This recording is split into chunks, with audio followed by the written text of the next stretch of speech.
Back to a CARICOM-related story. Free movement across the region has also been a concern over the years. Foreign Affairs Minister Senator Kamina Johnson-Smith is this evening insisting that Jamaica has made progress in addressing many of the issues. She was speaking at a media briefing yesterday. TVJ's Vashan Brown has more. A large number of Jamaicans denied entry into CARICOM countries like Trinidad usually leads to a debate about free movement across the region.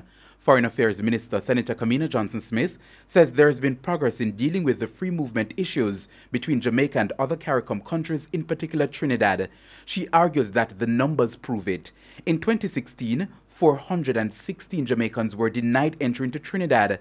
That number was reduced to 289 last year, and the figures keep going down. According to PICA, 63 Jamaican nationals were denied entry in the first quarter of this year, 2018.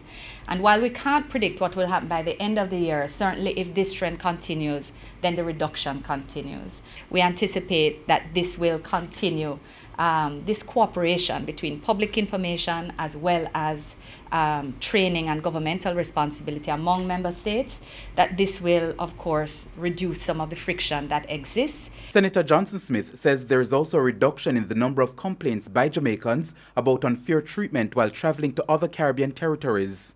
In fact, I'm not sure if we have any complaints now, apart any new complaints for this year, although there is one case in respect of Barbados that has carried over from last year to this year.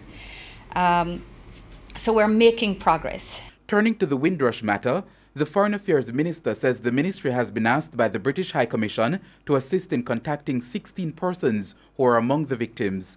She points out that the individuals have been identified based on records at the UK Home Office. We have just over this past week or so been able to confirm that one of those 16 persons had in fact died, and the 15 persons, we have supplied the contact information as recently as yesterday, and that information is either in respect of the persons themselves or next of kin, depending on how it is that they make contact.